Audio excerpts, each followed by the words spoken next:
Selamat pagi anak-anak dan salam jumpa di hari pertama, hari Senin di minggu kedua untuk tahun pelajaran 2021-2022. Baik, hari ini kita masih belajar di rumah, belum sempat untuk tatap muka.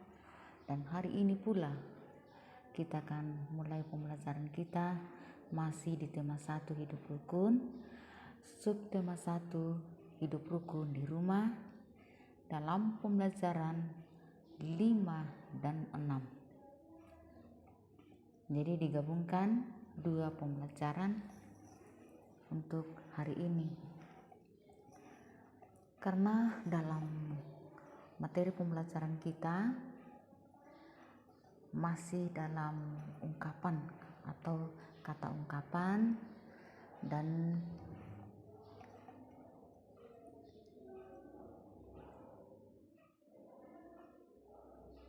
pengamalan sila ketiga, keempat, kelima Pancasila di rumah. Yang kedua, ungkapan dalam teks cerita.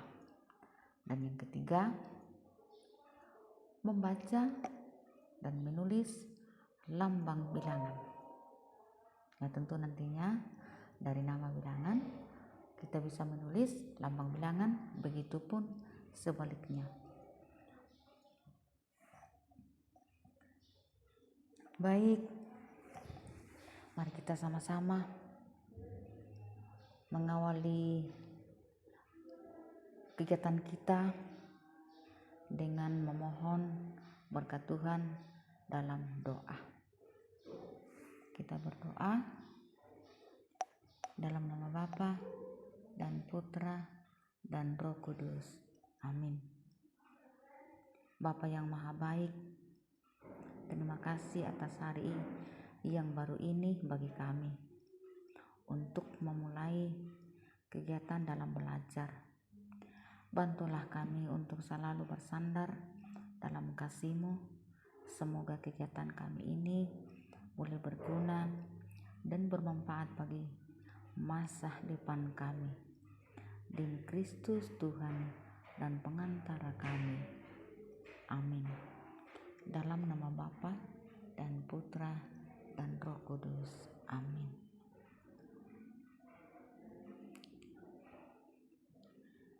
Anak-anak sekalian, mari kita sama-sama melihat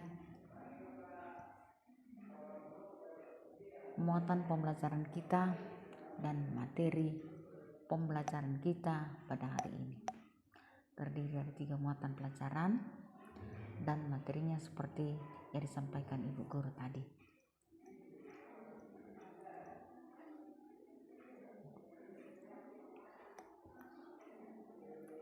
Yang pertama, kita akan lihat tentang pengamalan sila ketiga, sila keempat, dan sila kelima Pancasila. Pada pembelajaran kelima dan keenam ini, kita selesaikan sekaligus 3 sila Pancasila yang tersisa pada pembelajaran kita atau materi kita di minggu yang lalu. Kita lihat buku cetak atau buku paket halaman 23. Perhatikan gambar di samping dengan seksama. Apakah gambar tersebut menunjukkan sikap rukun? Nah, kita lihat. Kita baca percakapan pada buku tersebut. Diikuti, mari kakak bantu merapikan mainanmu di. Apa jawaban adik? Terima kasih kak.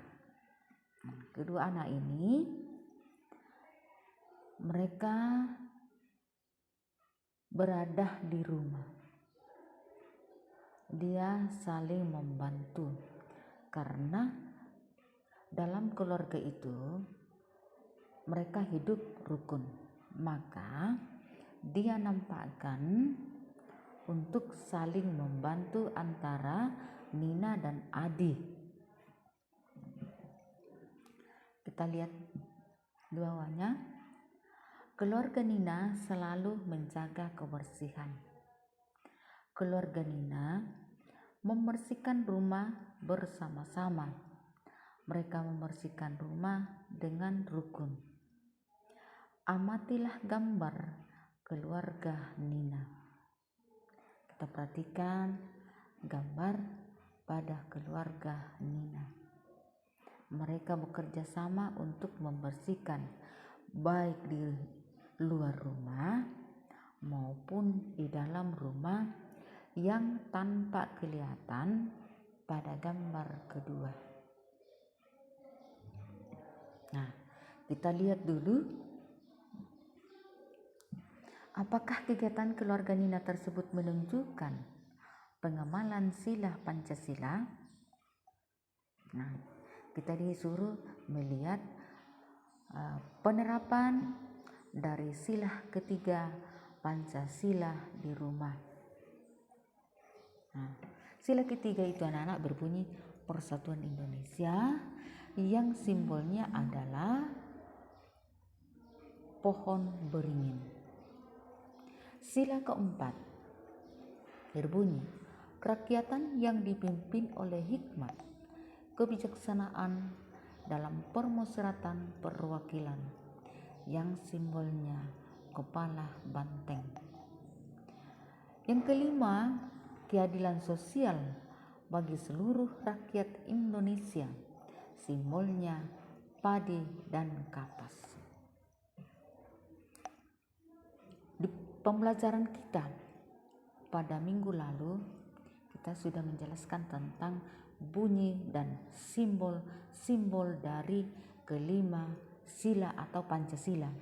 Panca artinya 5, berarti Pancasila artinya terdiri dari 5 sila.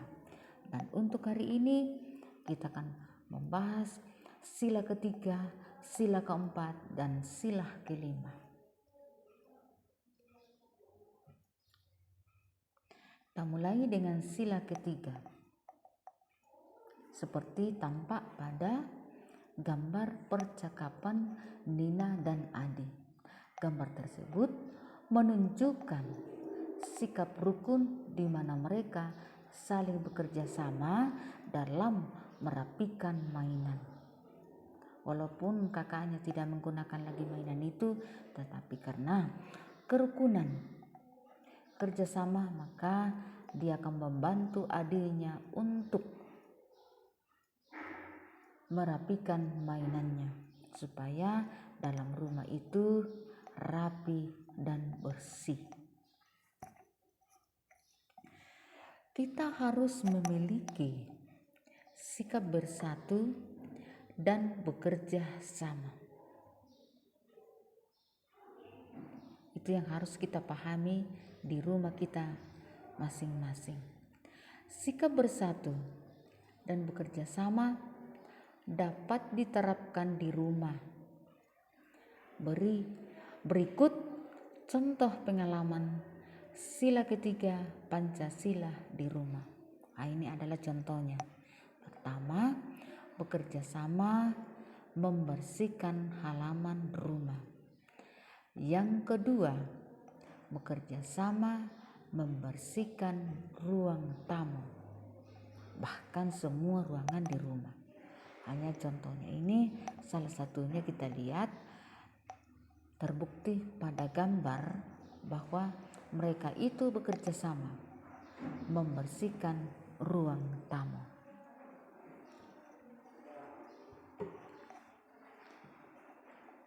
Mohon anak-anak sekalian bisa menyimak, memperhatikan kedua contoh ini yang nampak pada layar kita. Dibaca berulang-ulang dan diingat bahwa contoh dari pengamalan atau penerapan sila ketiga Pancasila kita sudah pelajari 2 contohnya. yaitu di rumah. Kegiatan yang nampak pada gambar kegiatan di rumah.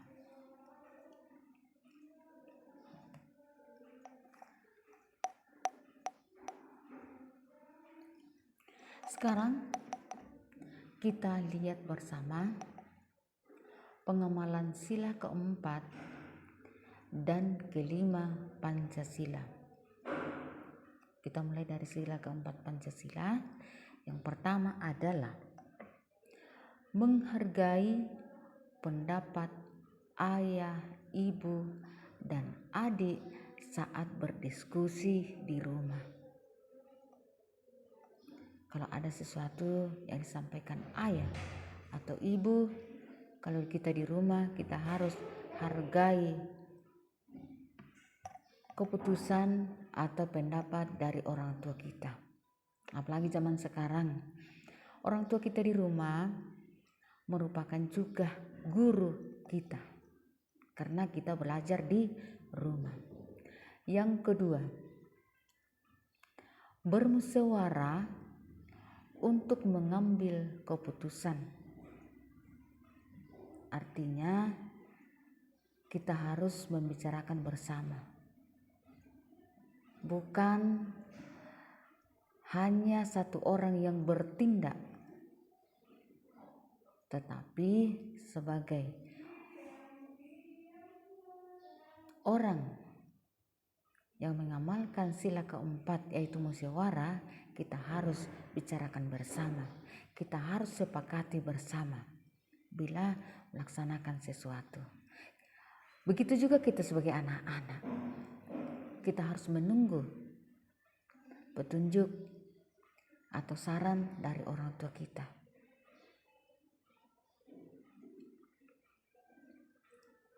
Dan kita sebagai anak jangan melawan orang tua. Karena orang tua akan mengharapkan yang terbaik dari anaknya, maka orang tua membimbing anaknya dengan baik. Yang ketiga, pembagian tugas kerja bakti dalam keluarga. Tentu yang berat pasti orang tua yang kerjakan. Yang ringan misalnya mencuci piring, menyapu, itu dikerjakan oleh atau tugas anak di rumah. Tugas kita sebagai anak di rumah. Mudah-mudahan kita bisa pahami itu anak-anak. Lalu yang berikut, contoh pengalaman sila kelima Pancasila. Ya, contohnya yaitu hemat dalam menggunakan uang. Jangan orang tua memberikan uang jajan, misalnya 50.000 langsung habis satu kali untuk membeli kue atau gula-gula. Tetapi marilah kita menggunakan uang itu sebaik mungkin, misalnya membeli perlengkapan untuk belajar, membeli buku, membeli alat tulis, dan lain sebagainya. Yang kedua, adil dalam membagi waktu untuk belajar dan bermain. Jangan waktunya lebih banyak bermain karena rasa senang sekali dengan bermain, dan kalau mau belajar sedikit waktunya karena merasa terbebani. Justru yang lebih bagus anak-anak lebih banyak waktu belajar daripada bermain. Lalu yang ketiga, adil dalam membagi makanan kepada kakak dan adik. Ya, kita harus adil. Belajar dari kecil untuk berbagi kepada adik dengan adil.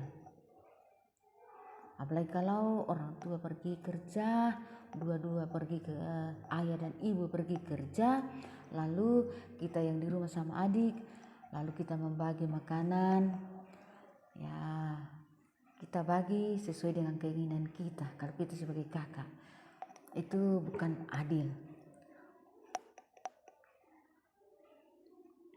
Semoga anak-anak sekalian bisa memahami penjelasan ini dengan baik dan bisa diamalkan dalam kehidupan kita sehari-hari di rumah.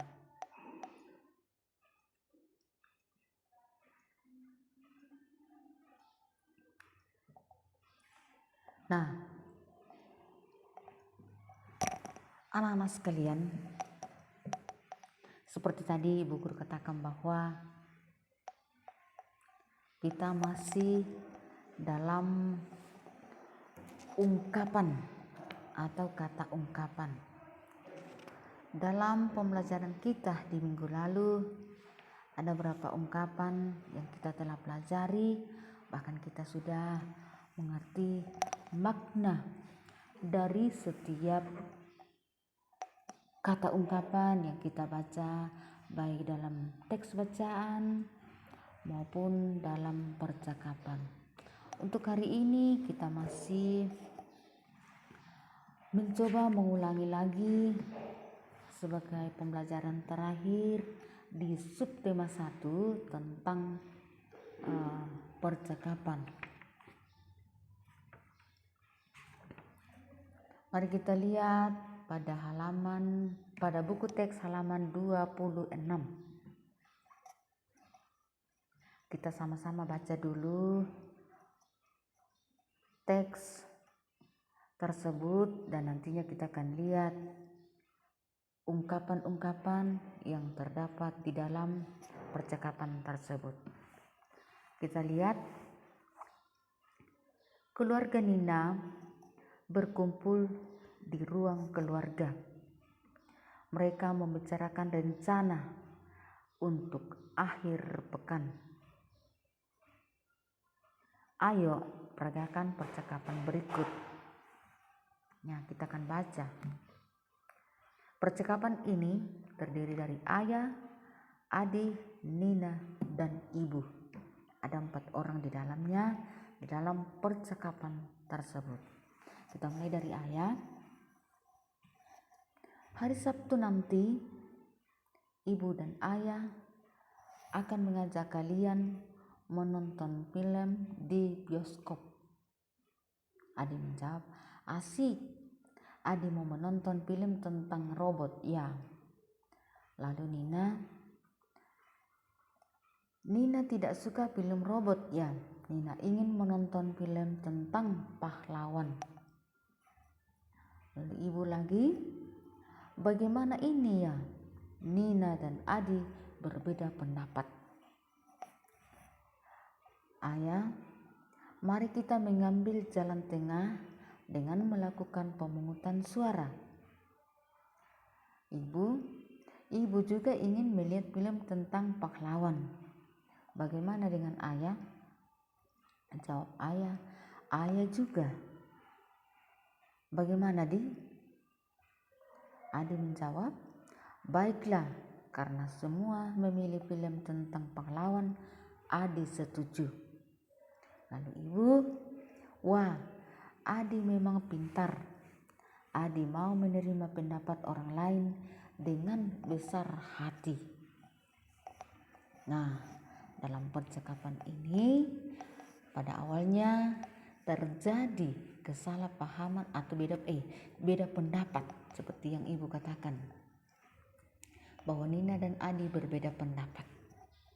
Nah, apakah pendapat ini masing-masing dipertahankan dengan kemauan sendiri? Tentu tidak. Kalau kita pertahankan, berarti kerukunan di rumah, kerukunan di dalam keluarga akan hilang atau tidak ada.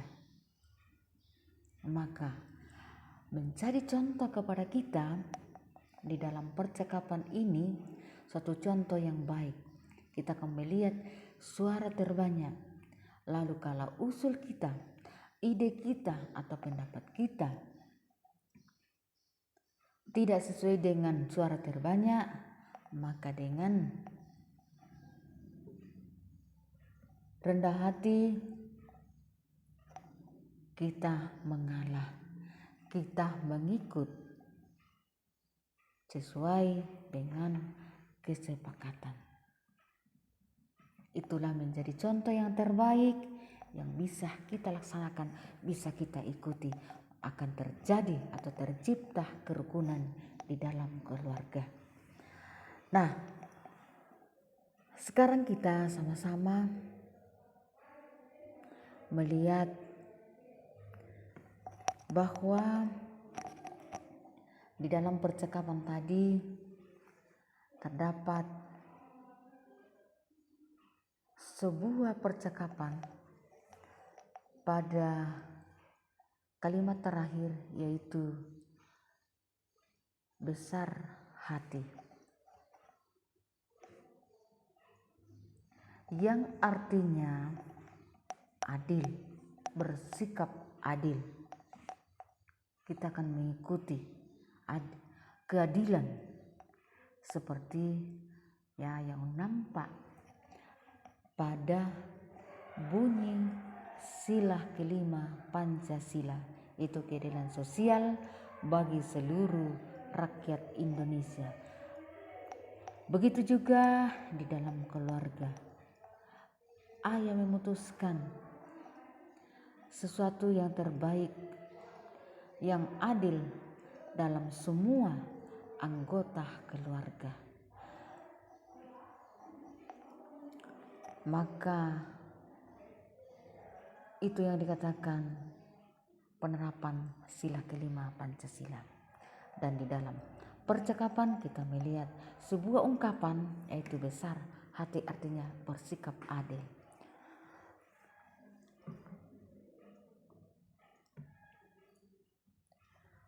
Nah, anak-anak sekalian,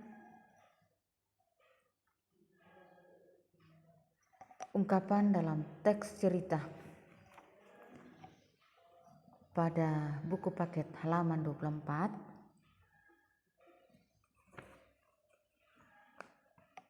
yaitu ungkapan yang terdapat pada teks cerita di atas, yaitu cepat kaki dan ringan tangan. Ya, ada di situ cepat kaki dan ringan tangan, yang artinya suka membantu. Cepat kaki, cepat bergerak, ya, ringan tangan. Dia cepat sama dengan cepat bergerak mengambilkan sesuatu kalau ada yang perlu, apalagi kalau sangat mendesak. Yang kedua, murah hati, artinya suka memberi atau dermawan. Selalu dicatat pada buku catatan supaya bisa diingat, sekaligus semakin segar di dalam pemikiran kita atau ingatan kita di rumah masing-masing. Anak-anak sekalian, kita lanjut dengan menghitung atau membaca dan menulis lambang bilangan pada buku teks halaman 28. Kita lihat bersama-sama. Bacalah kembali teks percakapan keluarga Nina. Temukan ungkapan yang ada pada buku teks tersebut. Nah, kita sudah lihat itu. Lalu kita akan menghitung. Nah, keluarga Nina pergi menonton film di bioskop. Mereka pergi naik mobil. Ayah memarkir mobil di tempat parkir bioskop. Coba perhatikan tiket parkir ayah di samping. Ya, kalau di kota besar tentu tempat parkirnya memiliki nomor tiket tempat parkir. Tiket parkir ayah bernomor 371. Angka 371 ini merupakan lambang bilangan. lalu kita baca menjadi 371 yang artinya nama bilangan di dalam matematika. Bilangan 371 dapat digambarkan menggunakan kubus satuan berikut. Nah, kubus satuan dalam satu kelompok itu berjumlah 100 satuan kubus. Nah, kalau 3 kelompok satuan kubus yang jumlahnya 100 per kelompok menjadi 300. Ditambah 7 baris satuan kubus di dalam satu baris terdapat 10 satuan kubus, maka 7 baris jumlah satuan kubus ada 70. Ditambah 1 biji satu satuan kubus menjadi jumlah keseluruhannya sama dengan 300 ditambah 70 ditambah 1 sama dengan 371. Maka sama dengan nomor tiket parkir Ayanina. Nah, ini diuraikan juga dalam bentuk panjang seperti pada materi kita di minggu lalu, yaitu diuraikan menurut nilai tempat ratusan itu 300, nilai tempat puluhan yaitu 70, nilai tempat satuan yaitu 1. Yang kedua, kita lihat 542. Diuraikan dalam lambang bilangan sesuai dengan nilai tempat masing-masing bilangan, yaitu 500 ditambah 40 satuan kubus ditambah 2 satuan kubus. Nah, pada kotak titik-titik di atas angka 500 akan diisi nama bilangan atau cara membaca lambang bilangan tersebut, misalnya 540 dan 2 yang hasilnya sama dengan 542. Lalu kita akan disuruh untuk menulis cara membaca lambang bilangan tersebut, atau biasa juga diistilahkan atau disebut nama bilangan.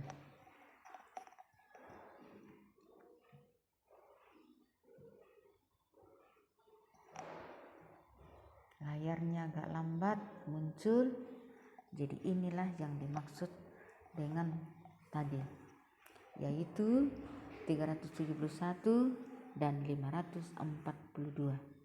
Titik-titik pada 542 di atasnya angka 500 diisi dengan lambang bilangan, dan di atasnya lambang bilangan 40 diisi dengan nama bilangan, dan di atasnya bilangan 2 diisi dengan nama bilangan 2. Maka hasilnya 542 dari lambang bilangan itu ditulis cara membaca lambang bilangan atau biasa juga disebut nama bilangan.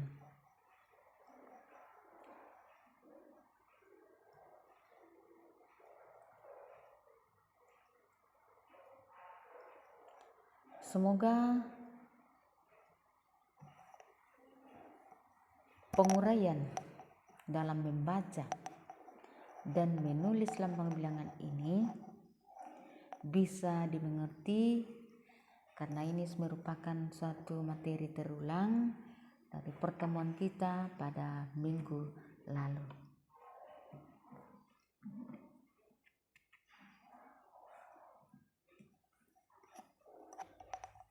Anak-anak sekalian, saat ini kita akan mencoba melihat sejauh mana kita bisa memahami materi kita di lewat layar kita masing-masing. Kita akan mencoba juga melihat tugas pada slide ke-10. Ada 3 nomor di situ. Pertama adalah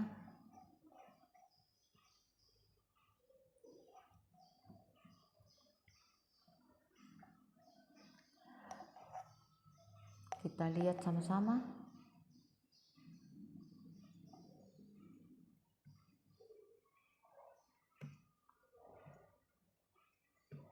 Dibuka, tuliskan masing-masing satu contoh pengamalan sila ketiga, keempat, dan kelima yang kamu lakukan di rumah. Jadi satu contoh pengamalan sila ketiga, satu contoh pengamalan sila keempat, dan satu contoh pengamalan sila kelima di rumah. Tulis saja. 1. Pengamalan sila ketiga yaitu titik-titik. Pengamalan sila keempat yaitu titik-titik. Pengamalan sila kelima yaitu titik-titik. Semoga bisa dimengerti ya. Yang kedua, istilah titik-titik di bawah ini. 546 bila diuraikan dalam penjumlahan bentuk panjang menjadi 500 tambah titik-titik tambah titik-titik sesuai dengan nilai tempat. Yang kedua, 678. Kita uraikan sama dengan titik-titik tambah 70 tambah titik-titik. Yang ketiga, 921. Nah, ini diisi semua. Titik-titik tambah titik-titik tambah titik-titik. Kita uraikan dari ratusan, puluhan, dan satuan. Yang keempat yaitu 789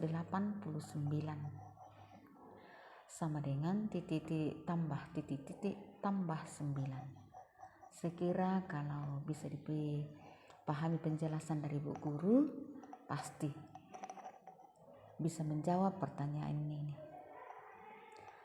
Menjadi keterangan di sini untuk soal nomor 3 boleh dibuat dalam bentuk video. Bacalah kembali teks percakapan berikut. Nah, membaca teks percakapan lalu videonya dikirim.